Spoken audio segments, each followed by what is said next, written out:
Hi friends, welcome back to my channel. आज मैं आप सभी के साथ शेयर करूंगी पनीर बटर फ्लाई की रेसिपी, जो कि बहुत ही इजी है और फटाफट से बन जाती है और खाने में बहुत ही अच्छी लगती है।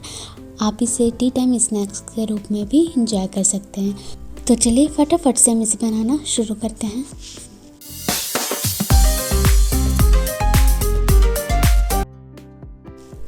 यहाँ पे मैंने 200 ग्राम पनीर लिया है, जिसे लंबे स्लाइस में इस तरह से कट कर लिया है। बहुत ज़्यादा पतला भी नहीं है और ना ही बहुत ज़्यादा मोटा।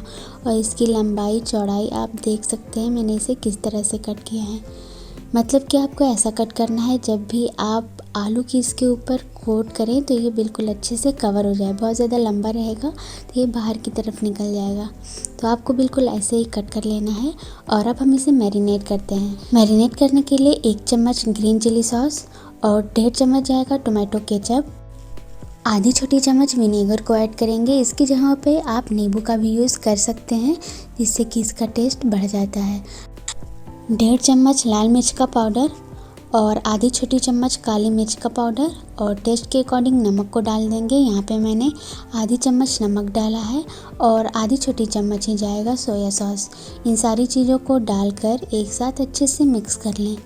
और ये हमारी पनीर की कोटिंग का मिक्सचर बनके तैयार हो गया है। बस आपको इन सारी चीज़ों को अच्छे से मिक्स करना है।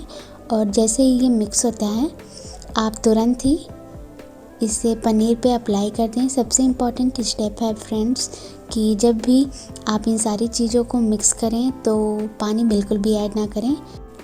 अगर पानी ऐड कर देते हैं फ्रेंड्स तो आप इस मसाले को किसी भी चीज़ पे अप्लाई करेंगे तो वो बिल्कुल अलग अलग हो जाएगा। जब आप इसे डीप फ्राई करेंगे तो आपको पानी बिल्कुल भी नहीं डालना है। बिना पानी डाले ही हम इसके मिक्सचर को बनाएंगे और आप देखेंगे कि हमारा मिक्सचर इस तरह से बन के तैयार हो जाएगा। अब इन सारे मिक्सचर को हम पनीर के ऊपर अप्लाई कर देंगे और हाथों की हेल्प से बिल्कुल अच्छे से मिक्स कर लेंगे। मिक्स करने के बाद हम इसे 10 मिनट के लिए थोड़ा सा रेस्ट देंगे, ताकि ये बिल्कुल अच्छे से सेट हो जाए और सारे मसाले इसके अंदर तक एब्जॉर्ब हो जाए। मतलब कि सारे मसालों का फ्लेवर पनीर के अंदर तक आ जाएगा और ये खाने में बहुत ही अच्छा लगेगा। तो आप इसे 10 मिनट का रेस्ट ज़रूर से दें। और तब तक यहाँ पे हम 7 मीडियम साइज का आलू लेंगे, जिसका छिलका उतार के हम इसे मीडियम थिकनेस में कट कर लेंगे। आप चाहें तो जिस तरह से आलू का चिप्स बनाता है उस वाली मशीन से भी इसे अच्छे से कट कर सकते हैं, जिससे कि ये एक बराबर स्लाइस में कट हो जाएगा। यहाँ पे मैं इसे नाइफ़ की हेल्प से ही कट कर रही हूँ। तो आप इसे ऐसे कट करें या फिर चिप्स कटर से कट करें, दोनों ही बहुत ही ईजी प्रोसेस हैं। तो यहाँ पे आप इसकी थिकनेस देख सकते हैं। मैं इसे थोड़ा मोटा ही रख रही हूँ। ये देखिए, ये मैंने इसे कुछ इस तरह से कट कर लिया है। आप चाहें तो थोड़ा सा पतला भी कर सकते हैं, पर मैं इसे मोटा ही कट कर रही हूँ। अब इससे ज़्यादा आपको मोटा नहीं करना है। यहाँ पे मैंने सारे ही पीस को अच्छे से कट कर लिया है। तो अब हम इसे एक बार अच्छे से धुल लेंगे। और फ्रेंड्स, अगर आपको मेरी ये रेसिपी पसंद आई तो वीडियो के नीचे लाइक का बटन है, उसे क्लिक कर दें। और फ्रेंड्स, मैं इसे एकदम हल्का सा बॉईल करूँगी। आप चाहें तो इसे पानी में डिप करके 5 मिनट के लिए रख सकते हैं, पर मैं इसे हल्का सा बॉईल कर रही हूँ ताकि ये जल्दी से सॉफ्ट हो जाए। और जब हम इसे पनीर के साथ अच्छे से एडजस्ट करेंगे तो ये बिल्कुल आसानी से एडजस्ट हो जाएगी। यहाँ पे आप देख सकते हैं जैसे इसमें एक बॉईल आता है हम इसे तुरंत ही उतार लेंगे। ये देखिए कुछ इस तरह से।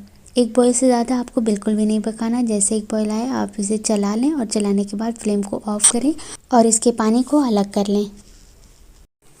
और जैसे ही ये हल्का ठंडा हो जाता है हम इसके ऊपर कुछ मसाले अप्लाई करेंगे। तो यहाँ पे मैंने आधी छोटी चम्मच हल्दी पाउडर लिया है और साथ में आधी चम्मच ही जाएगा लाल मिर्च का पाउडर और थोड़ा सा नमक। इन सारी चीज़ों को डालकर एक साथ अच्छे से मिक्स करें। यहाँ पे मैंने थोड़ा सा अच्छी कोटिंग लाने के लिए कॉर्नफ्लोर का भी यूज़ किया है। 5 से 6 चम्मच कॉर्नफ्लोर को ऐड करें और इन सारी चीज़ों को थोड़ा सा पानी डालकर बिल्कुल अच्छे से मिक्स कर लें। पानी को ज़रूर से ऐड करें ताकि ये सारी चीज़ें आलू के ऊपर बिल्कुल अच्छे से अप्लाई हो जाएं और इस पर एक बेहतरीन सा लेयर बन के तैयार हो जाए। आलू के ऊपर इसकी कोटिंग करने से इसका टेस्ट और भी इन्हेंस हो जाएगा। तो आप इस प्रोसेस को करना ना भूलें। ये बहुत ही चटपटी और टेस्टी लगेगी। तो आप इस रेसिपी को एक बार ज़रूर ट्राई करिएगा और अपने फैमिली फ्रेंड्स के साथ ज़रूर से शेयर करिएगा। और अच्छा लगे बनाने के बाद तो आप मुझे कमेंट भी कर सकते हैं। अगर आपको कोई और रेसिपी चाहिए कि मैं आपको वो बना के बताऊं कि कैसे बनता है तो आप मुझे कमेंट कर सकते हो। तो यहाँ पे कॉर्नफ्लोर थोड़ा सा कम लग रहा था, तो यहाँ पे मैं कॉर्नफ्लोर को थोड़ा सा और ऐड कर रही हूँ।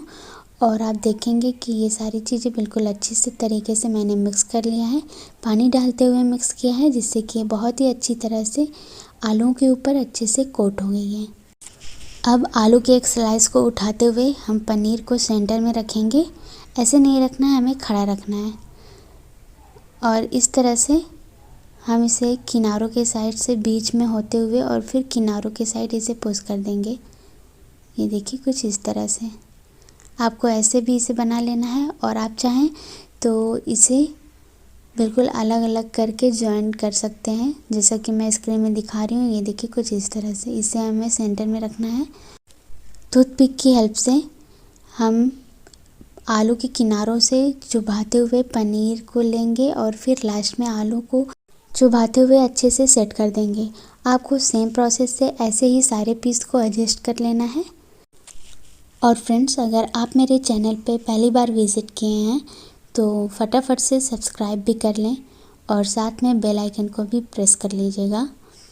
ऐसा मैं आपको इसलिए बता रही हूँ कि जब भी मैं कोई लेटेस्ट वीडियो अपलोड करूँगी तो उसकी नोटिफिकेशन जो है वो सबसे पहले आप तक पहुँचेगी और आप मेरी वीडियो सबसे पहले वॉच कर सकेंगे। तो आपको बेल आइकन को प्रेस करना बिल्कुल भी नहीं भूलना है। यहाँ पे हम सारे पीस को बिल्कुल अच्छे से ऐसे ही सेट करते हुए सारे ही पीस को रख लेंगे और लास्ट में हम इसे डीप फ्राई करेंगे। तो यहाँ पे आप देख सकते हैं मैंने सारे ही पीस को बिल्कुल अच्छी तरह से एडजस्ट करते हुए बिल्कुल अच्छे से इन सारे पीस को अच्छे से सेट कर लिया है। आपको बिल्कुल ऐसे ही करना है फ्रेंड्स। और फ्रेंड्स, यहाँ पे मैं आपको अपने चैनल पे परफेक्ट मेज़र के साथ सारी चीज़ें बनाना बताती हूँ, तो आप मेरे चैनल से जुड़े रहें। अब हम इसे डीप फ्राई करेंगे, तो आप लोहे वाली कढ़ाई या फिर नॉन स्टिक कढ़ाई का यूज़ करें, जिससे कि ये चिपकेगा नहीं। कढ़ाई में ऑयल डालें और उसे अच्छे से हीट होने दें। जैसे ही हीट होगा, यहाँ पे मैंने अरारोट की स्लरी बना के रखी है, उसमें डिप करते हुए हम गर्म तेल में डालेंगे और हाई टू मीडियम फ्लेम पे इसे अच्छे से फ्राई कर लेंगे। एक एक पीस को मैंने बहुत ही अच्छी तरीके से डाला है और जब ये एक तरफ से हल्का हल्का कलर चेंज होने लगे तो हम इसके साइड को चेंज करेंगे और दूसरी तरफ भी गोल्डन ब्राउन होने तक वेट करेंगे। और जैसे इसका कलर चेंज होता है, गोल्डन ब्राउन कलर हो जाता है, हम इसे तुरंत ही प्लेट में निकाल लेंगे। सेम प्रोसेस से हम इसे स्लरी में डिप करते हुए अच्छे से फ्राई करेंगे और साथ में हरी मिर्च को भी फ्राई कर लेंगे। फ्राई करने का सेम ही प्रोसेस रहेगा, हाई टू मीडियम फ्लेम और स्लरी में डिप करते हुए। स्लरी में डिप करना बहुत ही इम्पॉर्टेंट है। अगर आप इसे अरारोट की स्लरी में नहीं डिप करेंगे फ्रेंड्स तो ये टूट जाएगा और क्रिस्पी भी नहीं बनेगा। फ्राई करने के बाद हम इसके ऊपर थोड़ा सा चाट मसाला और थोड़ी सी क्वांटिटी में काला नमक को ऊपर से छिड़क देंगे और गर्मा गर्म हम इसे चटनी के साथ या हरी मिर्च के साथ, प्याज के साथ एंजॉय करें।